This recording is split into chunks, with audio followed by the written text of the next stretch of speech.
Ta mesec se začenjajo nova gradbena dela na severnem delu 3. razvojne osi, natančneje med Velenjem in Slovenj Gradcem.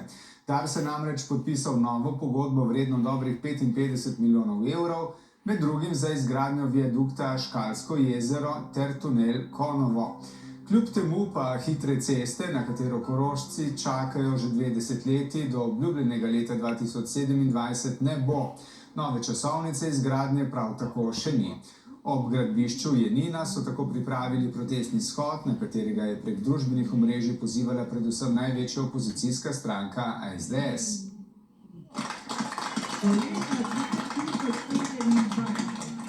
To je še kar nekaj let in naj odgovorni naredijo to, kar morajo.